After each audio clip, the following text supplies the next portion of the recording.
All right guys, so I was just getting my drone reset up to be compliant with all of the FAA remote ID regulations and everything. So I thought it'd be a great idea to write down, strategize, and share with you guys the most legal and super practical workflow for doing real estate video, photo, drone work. So hope this video helps you out. Now, let's get into it.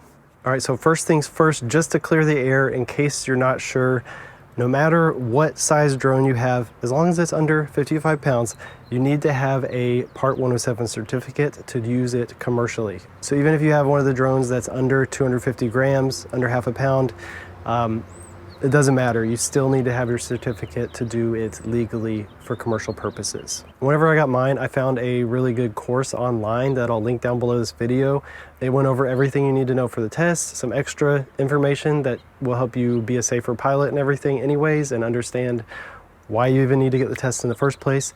And it only took me about 2.5 weeks to study, and then I took the test, passed it the first time, and it was definitely worth the money. And once you have that, I would highly recommend you get liability insurance. Talk to your insurance provider and see what they can offer you. Maybe shop around and see what different places offer, and get yourself covered just in case there is an accident and you damage either someone's property, you hurt somebody. If there's a potential for you to be sued, there's a potential for you to lose your business, lose everything you've been working towards, and it's just not worth the risk at the end of the day. So get yourself legal, get yourself insured, and then move on. So here's a few legal things you need to know before you start flying commercially.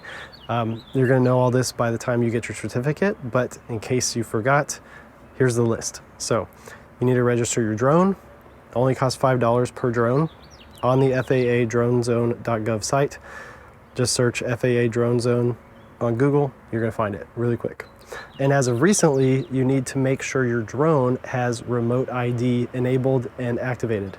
Unfortunately, if you have an older drone, you might have to get a transmitter module.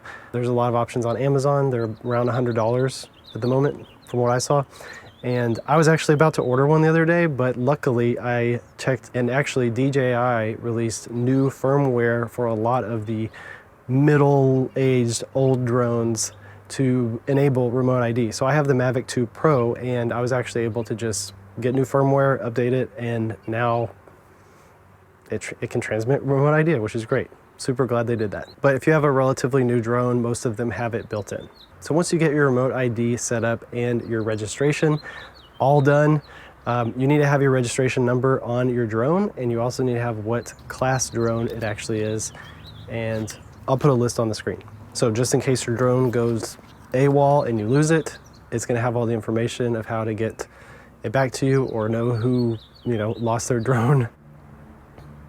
All right, now that you're all set up legally, the first thing you need to do whenever you get an inquiry about booking a drone mission, real estate related, you need to check your zones. And don't just trust DJI to let you know where you can't fly.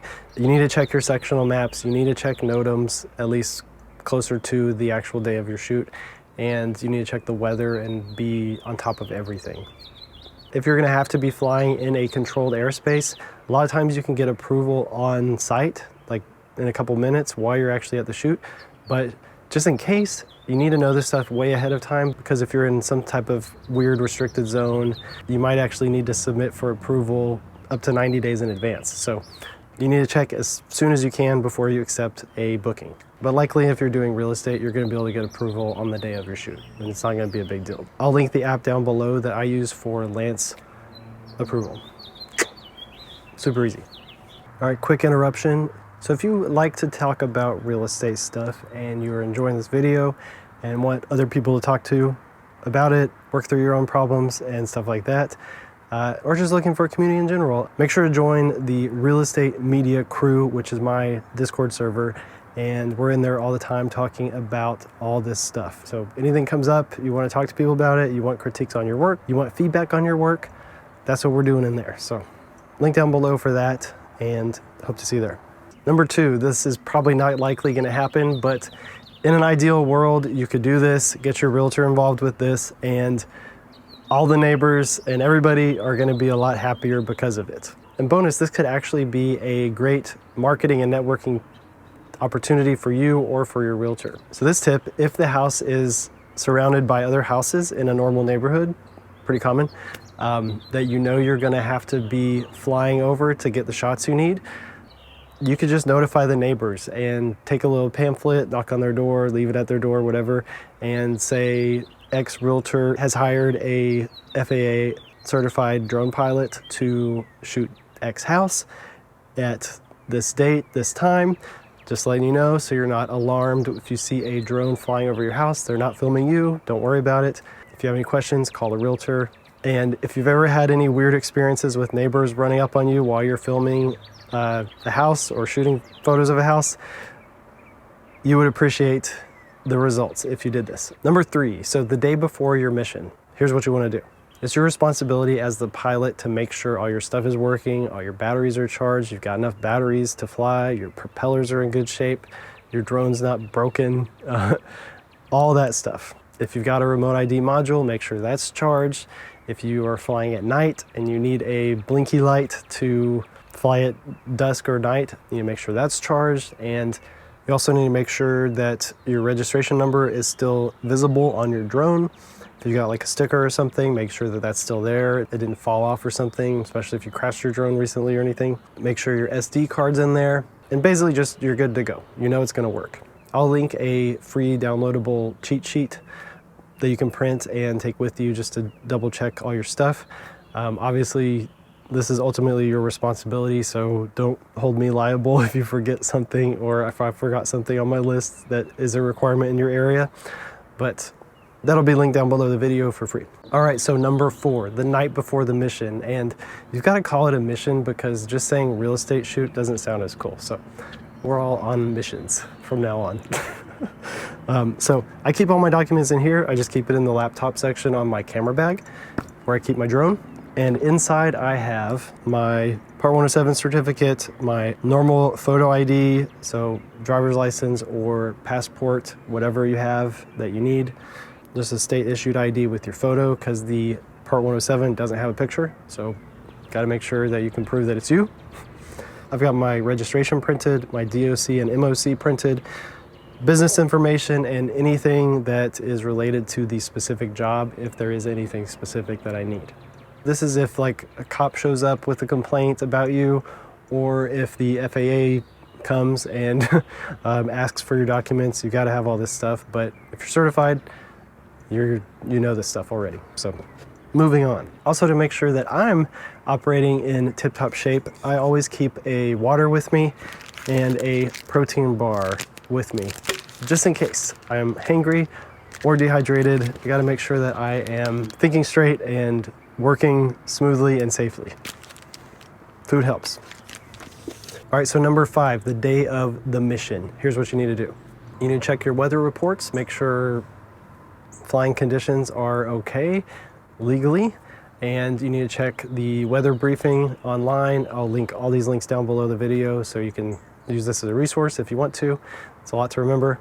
You want to check any NOTAMs, which is notice to the airmen, to see if there are any weird things that came up today that affect any of the zones that you're going to have to be flying in. So like, let's say there's some huge event, the president's driving through, weird random stuff like that, forest fires, you might not be allowed to fly the drone last minute, so it happens.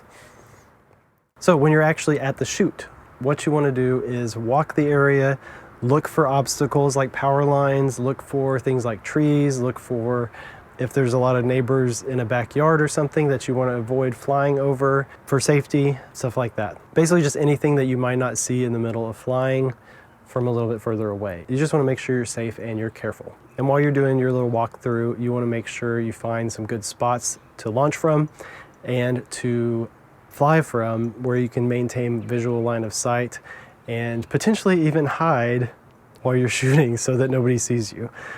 If you're able to be on private property in someone's backyard to launch your drone and stay throughout your whole flight, it's really great because nobody can mess with you. So if you are going to have to be launching from a public place like the front of the house or neighborhood amenities, or if you're getting like some area of a city or whatever, I highly recommend you get a safety vest. So just like some really annoying color that makes you look like you're some city employee or something. And also, it would be very smart for you in general to have mace on you just in case something happens that's weird and unexpected. Some random person comes up and tries to steal your drone, someone tries to harass you, someone tries to attack you. Obviously, hopefully that never happens, but it does. People can be really crazy. And if you're just standing out in the middle of a public space, focus on something, stuff can happen to you. So be really careful, and yes, you might look ridiculous, but probably nobody's gonna question that you're doing something that's official.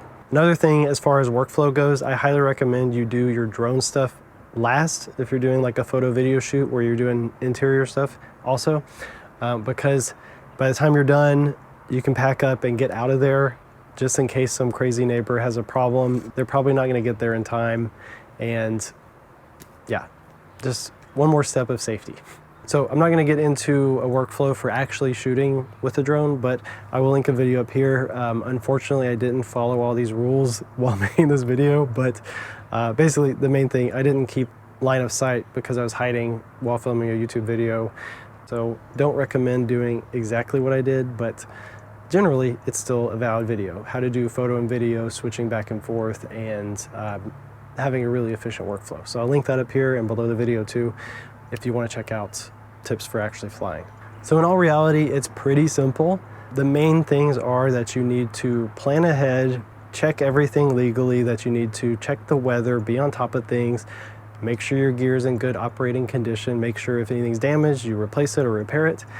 Make sure you communicate legal stuff to your client, make sure they're informed, and if possible, be courteous and thoughtful and notify surrounding houses if possible. Basically just do things safely, protect yourself and protect your client and protect everybody. Nobody wants to get hurt from drones. I've gotten cut up by a drone before and crashed drones before and stuff like that, and it's not fun. Nobody wants to deal with that. So anyways, I hope this video was helpful for you, and if you got any questions, leave them down below, and if you want to talk about it even more with other people in the industry, you can join my community called the Real Estate Media Crew on Discord, and we're in there to talk about all sorts of stuff. So once again, thanks so much for being here, and as always, I look forward to seeing you on the next one.